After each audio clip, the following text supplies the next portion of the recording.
네, 만나서 반갑습니다. 네, 참 잘 오셨습니다.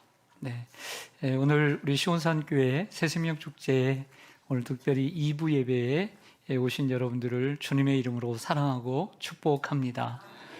저는 시온산교회를 담임하는 조순배 목사입니다. 여러분들 이른 아침인데도 불구하고 이렇게 오셔서 너무 반갑습니다.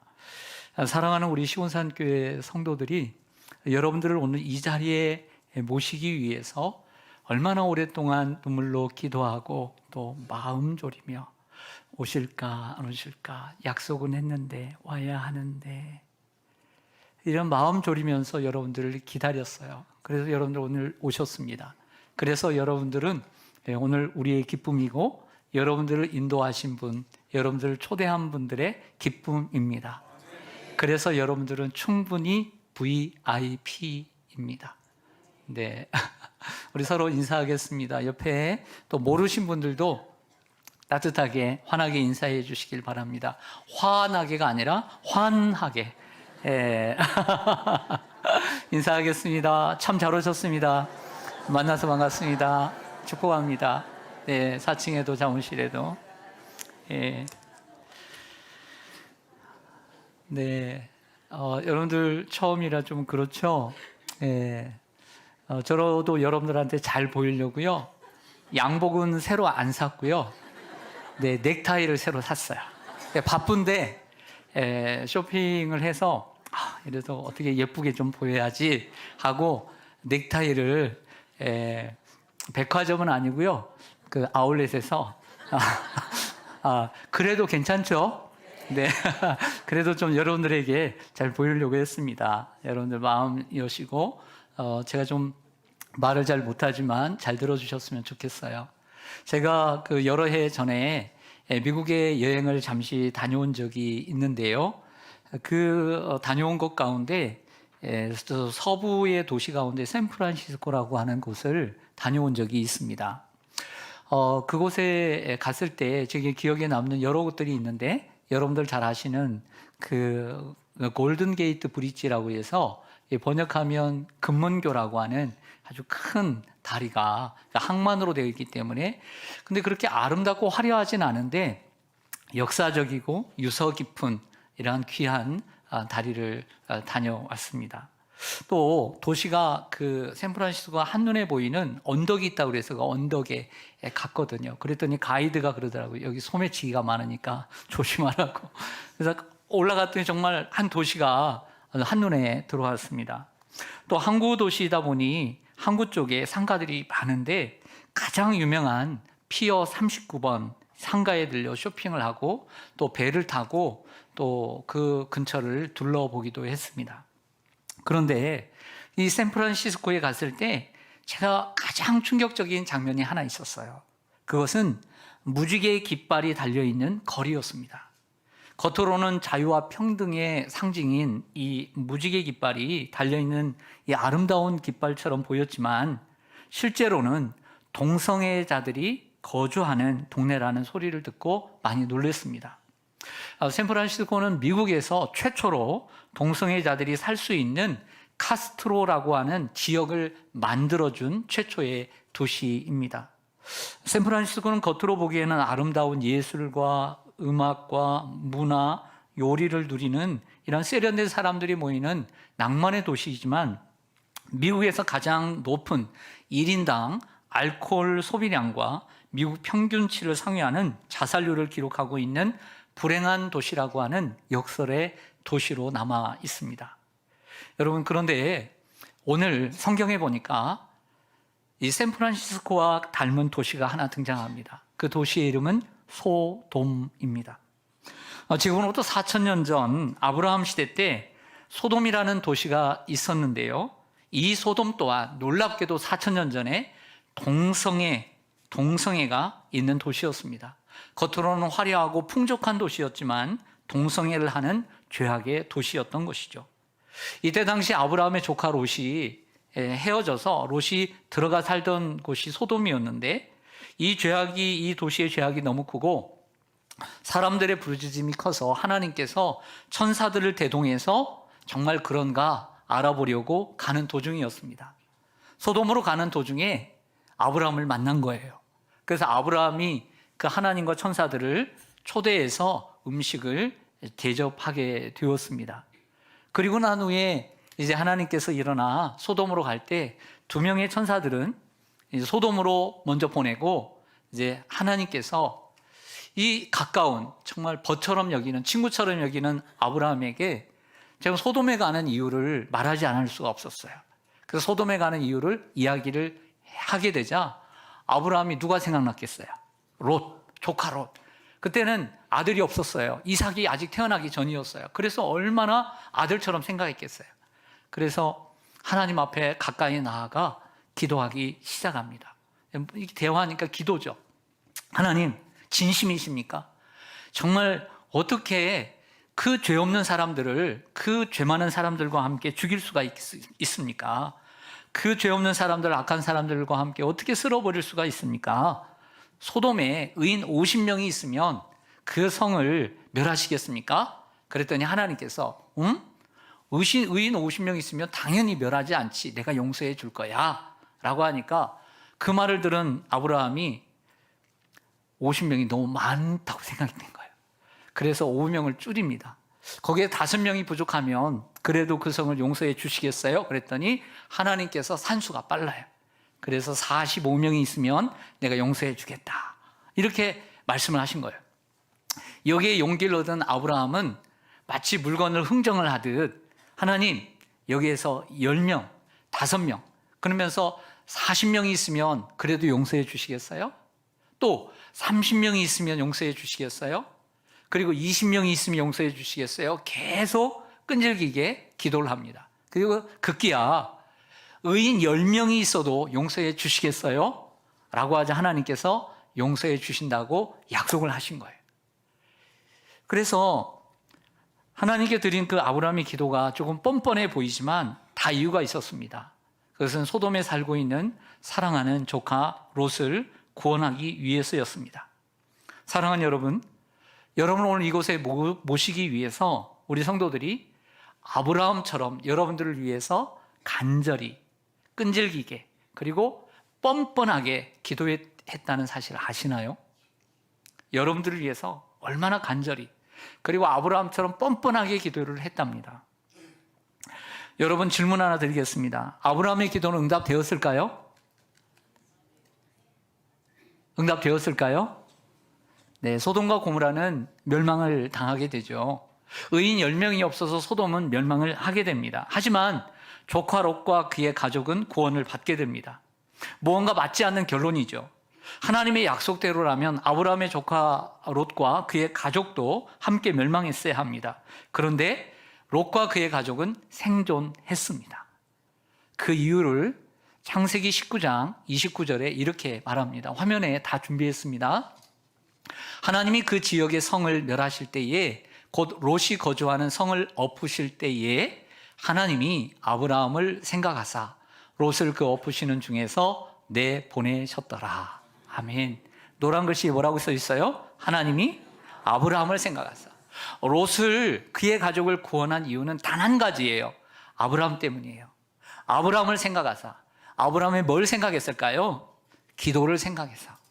여러분, 이처럼 기도의 힘은 이처럼 위대한 줄로 믿습니다. 모든 것은 기도로부터 시작됩니다. 오늘 오신 분들 기도를 잃어버리고 살지는 않습니까? 하나님을 찾지도 않고, 하나님을 의식하지도 않고, 하나님께 기도하지도 않고, 기도를 잃어버리고 살지는 않습니까? 다시 기도를 회복하는 여러분들 되시기를 바랍니다. 만약 여러분이 구원을 받았다면, 받는다면 세 가지 이유 때문일 것입니다. 첫째는요, 하나님의 은혜 때문에 그래요. 할렐루야.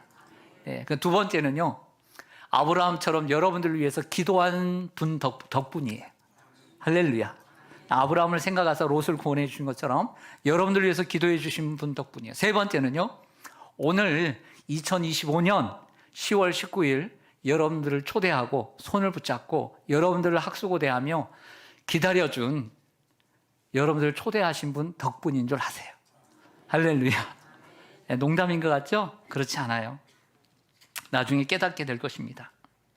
여러분 주위에 있는 믿는 분들이, 여러분 주위에 믿는 분이 있고 또 여러분을 위해 기도해 주신 분이 있다는 것은 여러분들에게 큰 축복인 줄로 믿습니다. 자, 축복이라는 얘기를 한번 더 하겠습니다. 여러분, 축복이 무엇일까요? 축복. 여러분, 축복이 뭐라고 생각하세요? 아, 당신 참 복을 많이 받았다. 여러분, 복을 받는다는 건 돈이 많은 거죠. 또 사회적으로 성공하고 지위가 높은 자리에 오르는 거죠. 그리고 또 몸이 건강한 거죠. 이것도 축복일 수 있습니다. 맞습니다. 축복입니다. 그러나 그것보다 더 중요한 축복이 있습니다. 그것은 내가 어떤 상황에 있든지 나를 좋아해주고 나를 사랑하는 사람이 있는 것입니다. 물질이 좀 적어도 나를 사랑해주는 애인이 있고, 내가 사회적으로 성공하지 못해도 나를 사랑해주는 친구가 있고, 내가 몸이 건강하지 못해도 나를 끝까지 돌봐주는 가족이 있는 사람은 행복한 거예요. 그게 축복이에요. 할렐루야. 여러분들, 이러한 축복이 여러분들 있기를 바랍니다. 근데 여러분 주위에 이런 축복, 여러분들과 함께 할 수 있는, 여러분들이 어떤 상황에 있든지 어떤 모습이 있든지 좋아해주고 사랑해주는 사람이 몇 사람이 있을 것 같아요? 아마 손가락 안에밖에 없을 거예요. 아니면 한 손가락 안에. 많지 않아요. 그래서 여러분에게 한 분을 더 소개시켜 드리려고 해요. 바로 그분은 하나님이세요. 하나님.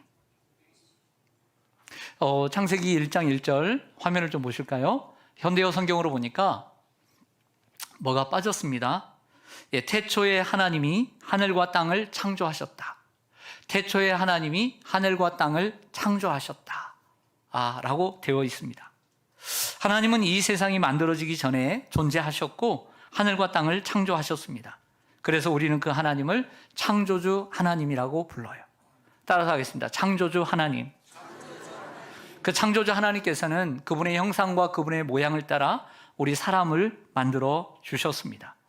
근데 그 하나님이 단순히 세상을 창조하신 하나님으로 끝난 것이 아니라 우리하고는 어떤 관계가 있는지 로마서 5장 8절을 통해서 말씀드리고자 해요. 우리 한번 같이 읽겠습니다. 시작. 우리가 아직 죄인 되었을 때에 그리스도께서 우리를 위하여 죽으심으로 하나님께서 우리에 대한 자기의 사랑을 확증하셨느니라. 아멘. 하나님께서 우리를 언제 사랑하시냐면요, 아직 죄인 되었을 때에 사랑해 주셨어요. 어떻게 사랑해 주냐면 그의 아들 그리스도께서 우리를 위하여 죽으심으로 우리에 대한 하나님의 사랑을 증명해 주셨어요. 하나님은요, 우리의 외모를 보고 사랑하시는 분이 아니세요. 하나님은 우리의 소유의 많고 적음을 보고 사랑하시는 분이 아니고요.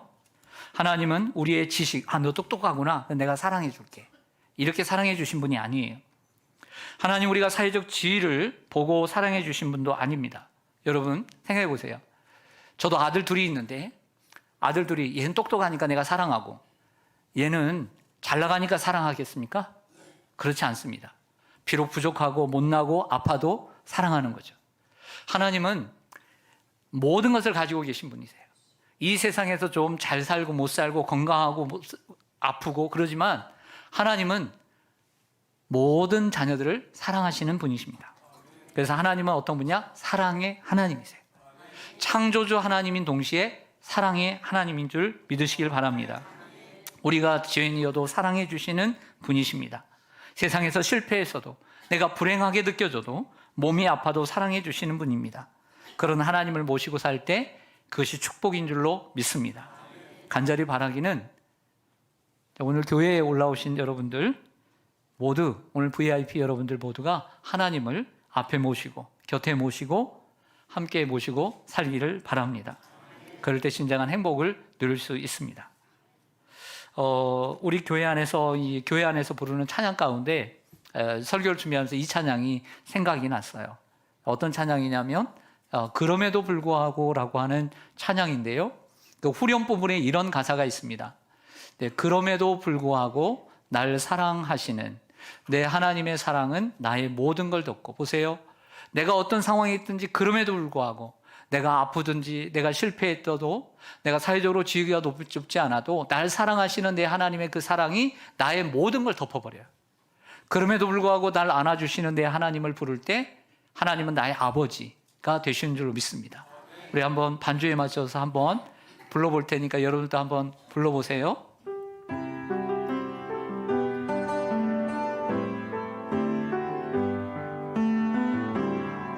그럼에도 불구하고 날 사랑하시는 내 하나님의 사랑은 나의 모든 걸 덮고, 그럼에도 불구하고 날 안아주시는 내 하나님을 부를 때 아버지라. 우리 다시 한번 고백하죠. 그럼에도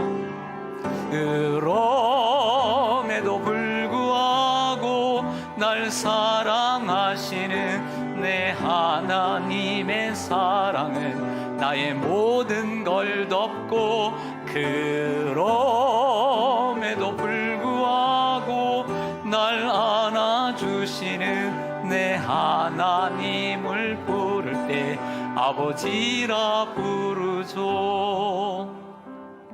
아멘. 다시 오늘 본문으로 돌아오겠습니다.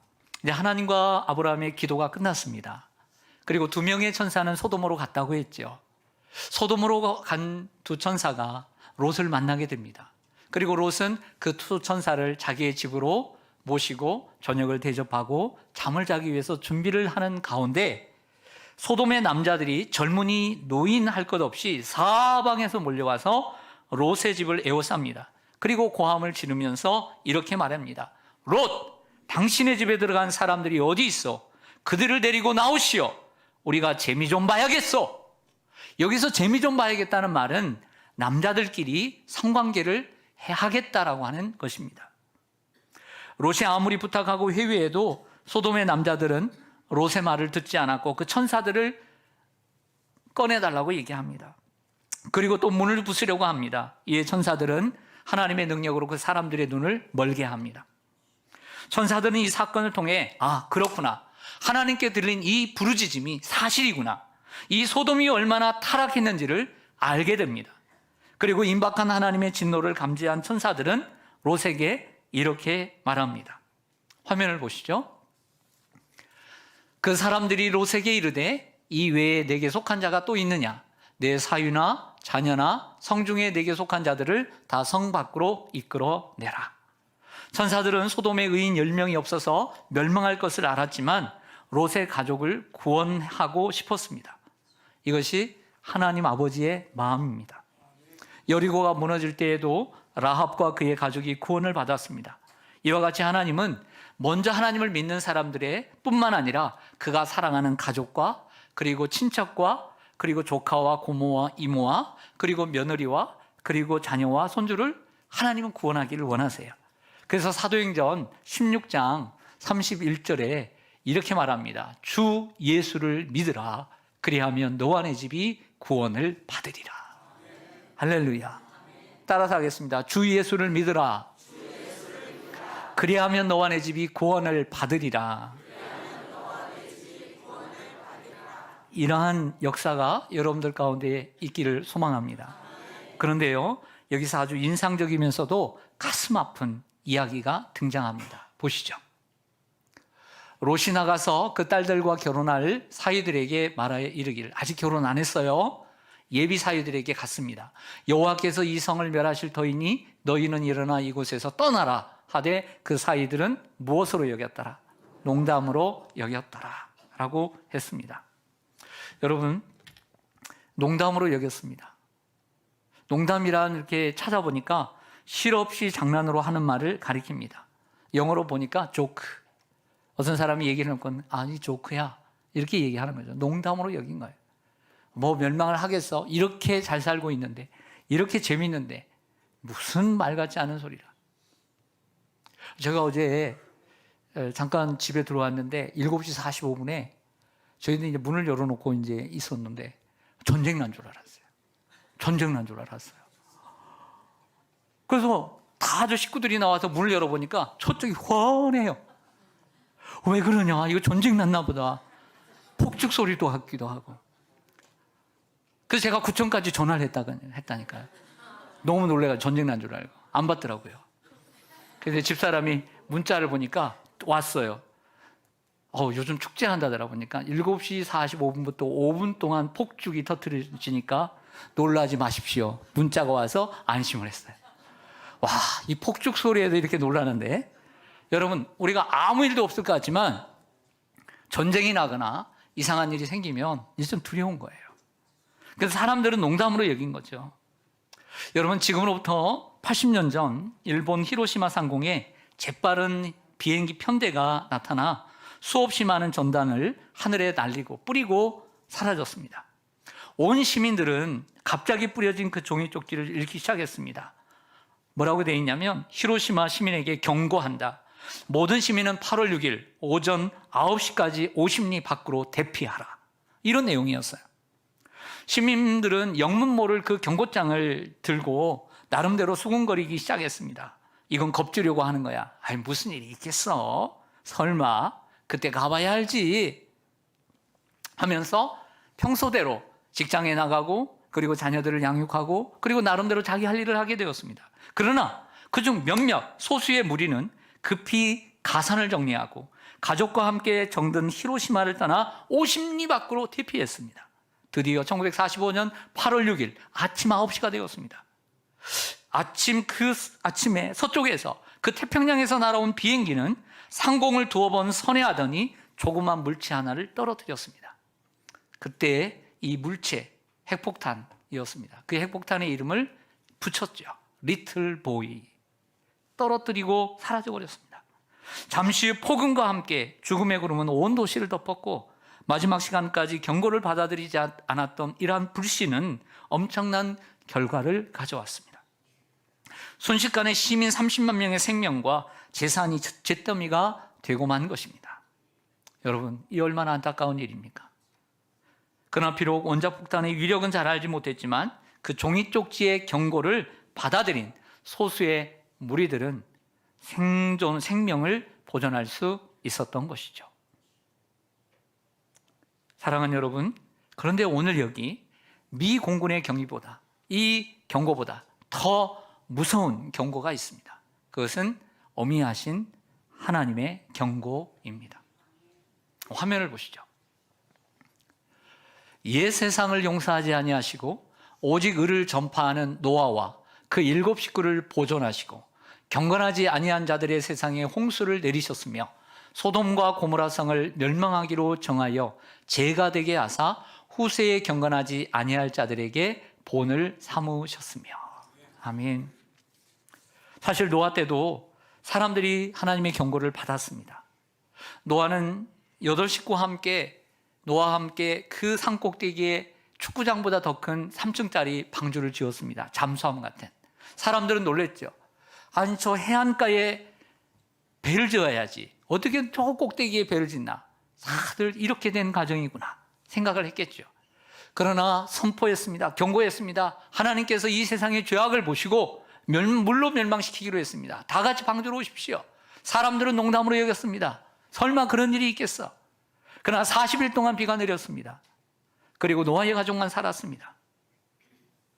그리고 생명을 보존했습니다. 소돔과 고모라 또한 하나님의 말씀을 농담으로 여기고 경건하게 살지 아니하는 이 시대의 사람들에게 보내는 최후의 경고입니다. 여러분, 그 영화의 포스터 하나 올려드리려고 해요. 이 타이타닉이라고 하는 영화입니다. 여러분들 보신 분들도 계시죠? 예, 초호화 여객선인 이 타이타닉호가 영국 뉴햄프셔를 떠나서 이 미국의 뉴욕까지 가는 여정 가운데 처음 출발해서 4일 동안의 여정과 그리고 침몰해 가는 하루 동안 그 밤의 여정, 단 5일 동안의 여정을 3시간을 걸쳐 만든 영화입니다. 그런데 이 타이타닉호가 안타깝게도 침몰해 가는 이러한 모습을 여러분들 잘 알고 계실 것입니다. 이 영화는 남녀간의 절절한 애틋한 사랑을 그린 로맨스이기도 하지만 사실은 역사상 가장 큰 해난 조난 사고였습니다. 사후 조사에서 드러난 사실이 있습니다. 사고 직전 주변의 선박들로부터 최소 6차례 이상 경고무선이 왔었다는 거예요. 빙산이 있으니까 조심하라고. 하지만 이 타이타닉호의 선장은 우리 배가 이렇게 크고 이렇게 튼튼하기 때문에 결코 그럴 일이 없다고 하면서 40km 속도로 달렸던 것입니다. 빙산이 많은 지역에서 타이타닉호의 속도는 지나치게 빨랐고 무모한 과시였던 것이죠. 타이타닉호의 침몰은 자신이 타고 있던 배에 대한 지나친 신뢰, 그리고 몇 번의 경고를 무시한 결과임을 알 수 있습니다. 사랑하는 여러분, 여러분들에게 묻고 싶습니다. 여러분들이 지금 타고 가는 여러분들의 배는 안전하십니까? 빙산을 만났을 때 여러분들의 배는 안전하실 것 같습니까? 우리는 살아가면서 다방면으로 경고를 받습니다. 경고에 즉각적으로 반응하고 또 지혜롭게 대비하면 우리의 건강도 지킬 수 있고 우리의 영원한 생명도 우리가 지킬 수 있는 줄로 믿습니다. 다시 오늘 본문으로 다시 한번 가보겠습니다. 자, 이제 마지막 부분입니다. 이렇게 이제 이야기됐을 때 동틀 때에 그 다음날 아침이 되었어요. 천사가 롯을 재촉하여 이르되 일어나 여기 있는 내 아내와 두 딸을 이끌어내라. 이 성의 죄악 중에 함께 멸망할까 하노라. 그러나 롯이 지체하매 그 사람들이 롯의 손과 아내의 손과 두 딸의 손을 잡아 인도하여 성 밖에 두니 여호와께서 그에게 자비를 더하심이었더라. 아멘. 여기서 재미난 표현이 나옵니다. 노란 글씨를 한번 따라가 볼게요. 롯을 재촉하여. 천사들은 롯을 재촉하죠. 그런데 롯이 지체했어요. 참 대조적인 단어죠. 그래서 어쩔 수 없이 천사들이 안 되겠다고 생각하고 롯의 손과 롯의 아내의 손과 그리고 두 딸의 손에 잡고 성 밖에 이끌어 내었습니다. 그 이유는 여호와께서 그에게 자비를 더하시었더라. 여러분, 하나님은 언제나 재촉하시는 줄로 믿습니다. 너희가 죄악 중에 멸망한다. 항상 미루지 말아라. 어서 빨리 나와라. 라고 롯을 재촉합니다. 그러나 롯은 지체합니다. 이게 사람들의 심리입니다.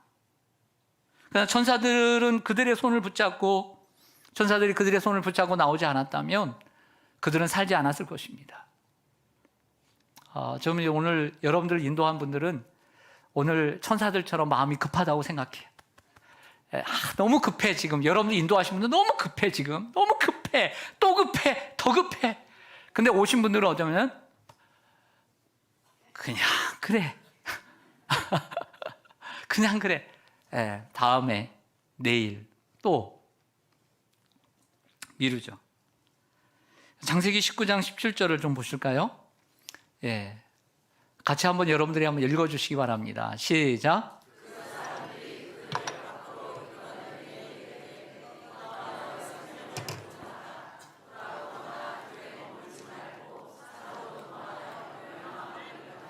아멘. 네, 이렇게 얘기합니다. 이 성에서 도망하여 생명을 보존하라. 여러분, 우리는 멸망의 도시에서 벗어나 안전한 곳으로 도망하여 생명을 보존해야 합니다. 그 안전한 곳을 알려드리겠습니다. 그 안전한 곳은 방공호가 아닙니다. 그 안전한 곳은 예수 그리스도의 십자가입니다. 예수 그리스도께로 피해야 합니다. 자, 왜 예수님께로 가야 하는지 알려드리겠습니다. 요한복음 3장 16절입니다. 하나님이 세상을 이처럼 사랑하사 독생자를 주셨으니 이는 그를 믿는 자마다 멸망하지 않고 영생을 얻게 하려 하심이라. 하나님의 사랑이 바로 그의 아들 예수님을 통해서 우리에게 나타났기 때문입니다. 하나님의 사랑이 예수님이 이 땅에 인간의 모습으로 오셔서 십자가에 죽으심으로, 그 십자가에서 죽으심으로 우리의 죄를 대신해서 죽으심으로 우리의 죄값을 대신 치러주셨습니다.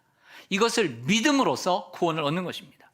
내가 갚을 수 없는 10억의 빚을 졌습니다.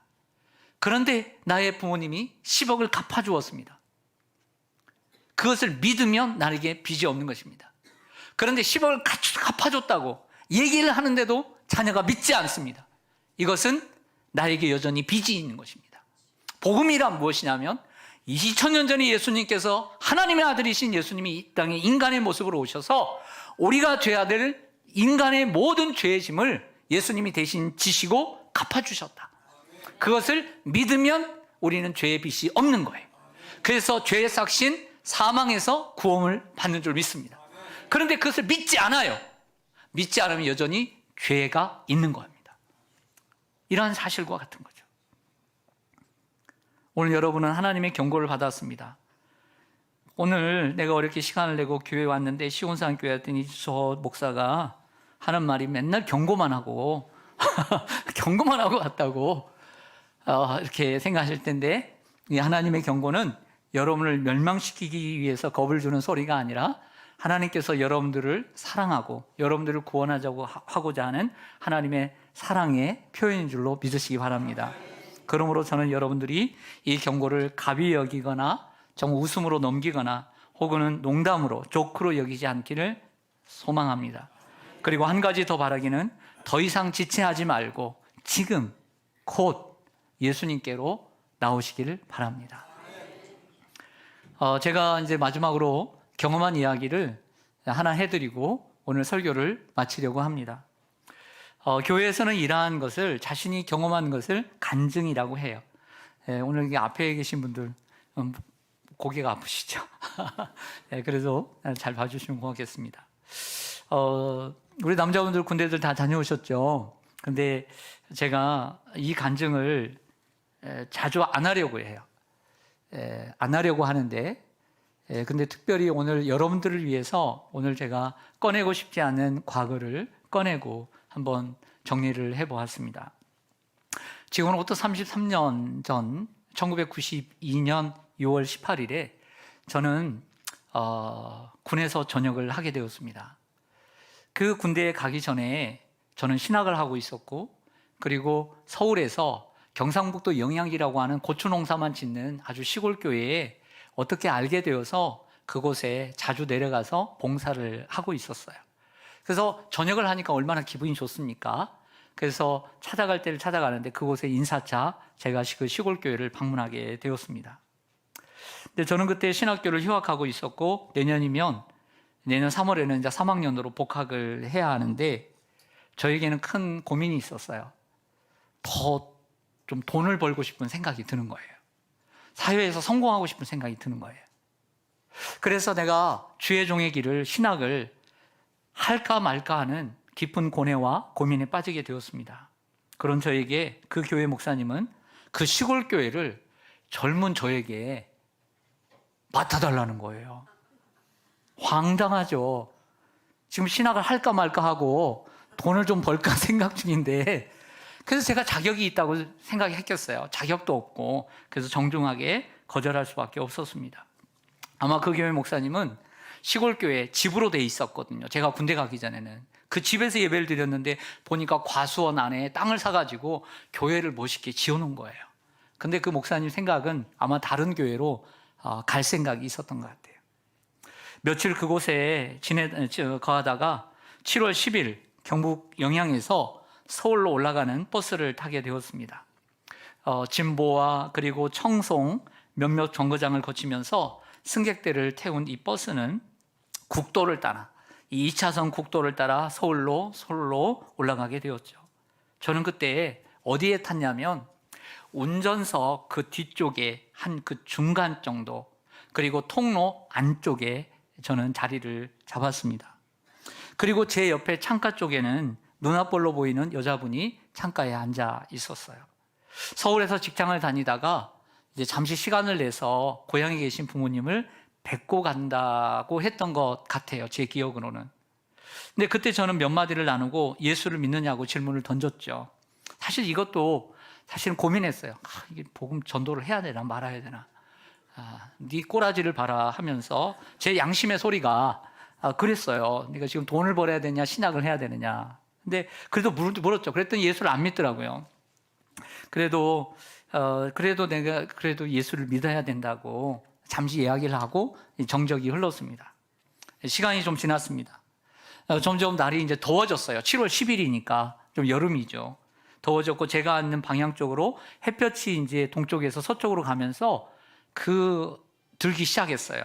그래서 햇볕이 강하게 들기 시작했는데 그때 저의 마음속에 하나님이 하시는 듯한 마음의 소리가 들렸습니다. 뭐라고 들냐면 저 햇볕이 들지 않는 반대편으로 자리를 옮겨라. 그래서 그 여자분에게 이렇게 얘기했습니다. 용기를 내서 햇볕이 들어 뜨거우니까 우리 반대편으로 가죠. 했더니 그 누나가 괜찮다는 거예요. 그거 어떻게 해요? 혼자 가기에는 좀 그렇잖아요. 그래서 저도 자리를 옮기지 않았습니다. 그러다가 이제 오후 1시가 좀 넘어갔어요. 1시가 넘은 시간 잠시 눈을 감고 얕은 잠에 제가 들었습니다. 그래서 이렇게 올라가는데 이게 2차선이었거든요. 2차선으로 이렇게 가는데 국도를 통해서 아마 대성역인가 아마 그랬던 것 같아요. 근데 한참 이렇게 잠이 들어서 이렇게 가는데 꽝! 하는 소리가 들리는 거예요. 이 소리를 듣고 난 다음에 제가 이게 잠을 자고 있었다고 그랬잖아요. 얕은 잠에. 눈을 못 뜨겠는 거예요. 눈을 못 뜨겠어요. 그래서 제가 눈을 뜨지 않고요. 생각을 했어요. 뭘 했다고요? 생각을 했어요. 어떤 생각을 한 줄 아세요? 뭐냐? 사고다. 교통사고다. 누가 탄 차의 사고냐? 내가 탄 차의 사고다. 이런 생각을 했어요. 그 순간에. 그러면서 또 생각을 했어요. 넌 살았냐 죽었냐? 이승이냐 저승이냐? 이런 생각을 했어요. 저 자신에게. 가만히 생각해 보니까 산 것 같더라고요. 살았으니까 여기 있죠, 내가. 산 것 같더라고요. 그래서 또 의심이 나요. 다쳤냐 안 다쳤냐? 그게 안 다친 것 같은데. 눈을 떴습니다. 용기를 내서. 그런데 눈을 떠서 이렇게 앞을 보니까 몇 좌석이 있었는데 제 앞에 앉아있던 분들은 운전석 쪽에 있는 분들은 다 중상을 입었어요. 근데 더 놀라운 사실, 안타까운 사실은 제 창가 쪽에 앉아 계신 그 누나는 이미 숨져 있었습니다. 모습은 그대로인데 머리를 다쳤어요. 그리고 창가에 손목시계를 하고 창가에 기대어 있는데 이 손목시계가 없어요. 말로 표현할 수 없는 끔찍한 모습으로 숨져 있었죠. 저는 그때 군대를 제대하고요. 24살에 그리고 아직도 군기가 바짝 들어있는 군인이었어요. 제대한 지 한 달도 되지 않았어요. 그럼에도 불구하고 그 광경이 너무 처참해서 며칠 동안 저는 밥을 먹지 못했고요. 버스를 타도 운전석 뒤쪽에 탈 수가 없었어요. 그 두려움 때문에. 그 사고에서 생명을 잃은 분은 제 옆자리에 앉아있던 여자분 한 분뿐이었어요. 자리만 옮겼다라면 생명을 보존할 수 있었던 것이죠. 그리고 오른쪽에 앉아 계셨던 분들은 한 분도 다치지 않았어요. 저는 그 버스 통로에 서서 그 광경을 아무도 못 보고 있어요. 저만 보고 있어요. 그래서 그 통로에 서서 고래고래 소리를 질렀습니다. 마침 휴게소 앞이었습니다. 사람들이 달려나오기 시작합니다. 그리고 저의 마음속에 하나님께 기도했습니다. 울면서 하나님 잘못했습니다. 내가 주의 종의 길을 가겠습니다. 그 돈이 뭐라고, 그 세상의 성공이 뭐라고, 하나님 잘못했습니다. 제가 주의 종의 길을 가겠습니다. 다시 한번 서원했습니다. 그리고 이런 생각이 들었어요.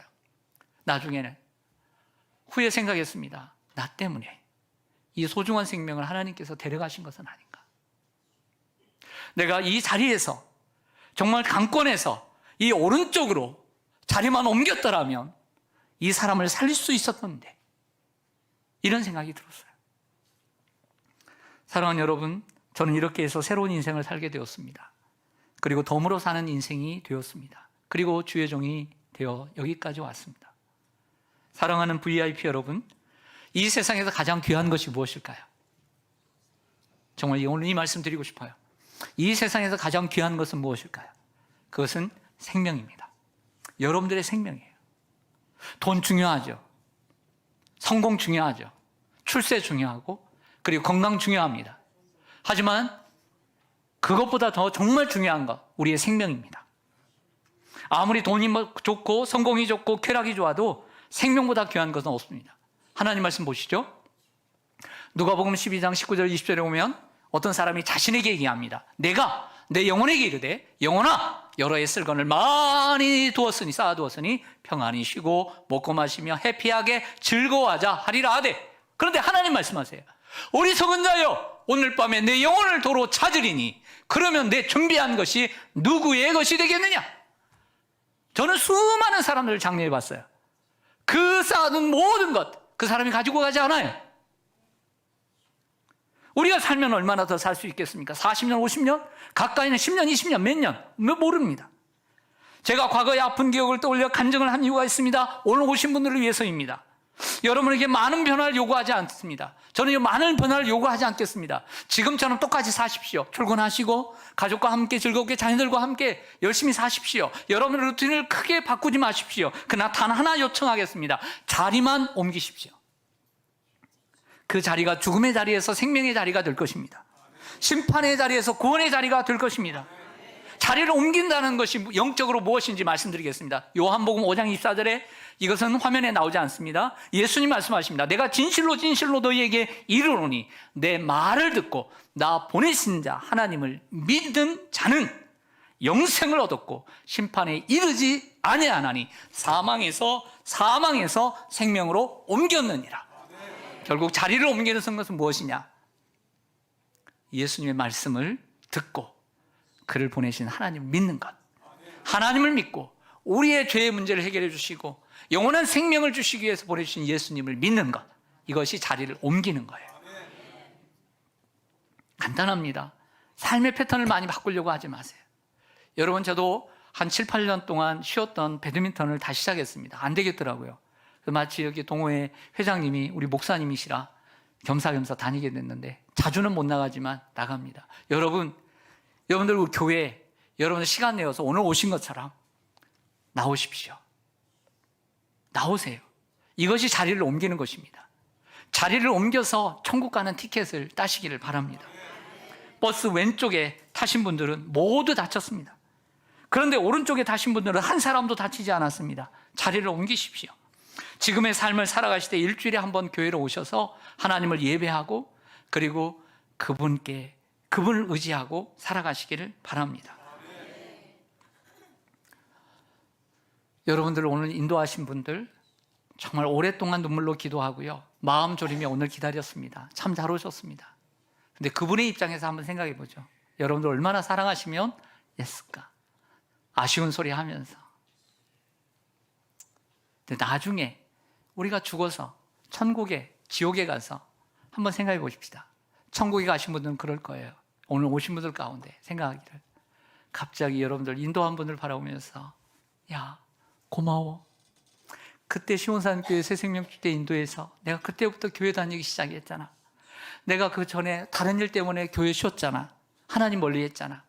근데 네가 나를 포기하지 않고 네가 나를 손을 잡고 인도해줘서 내가 그때부터 하나님 믿고 내가 너무 그렇게 믿음이 없었는데 내가 죽고 보니까 천국이더라요.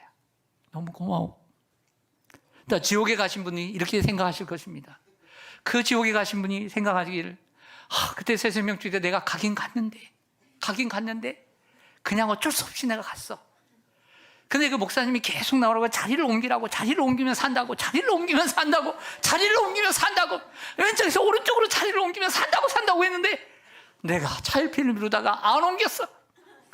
그냥 지옥이다. 그때 네가 좀 나를 놓지 말고 계속해서 나를 좀 데려가지. 이러지 않을까? 오늘 그런 분들이 계시지 않았으면 좋겠어요. 여러분, 많은 거 바꾸지 마세요. 조금만 바꾸세요. 그냥 여기 있다가 저기 있다가 자리만 그냥 바꾸는 거예요. 오늘 여러분 세상에 있다가 주일날 나와서 자리를 바꾸세요. 그러면 삽니다. 생명을 보존할 수 있는 줄로 믿습니다. 네, 말씀 들어주셔서 감사해요. 잠시 우리 기도하겠습니다.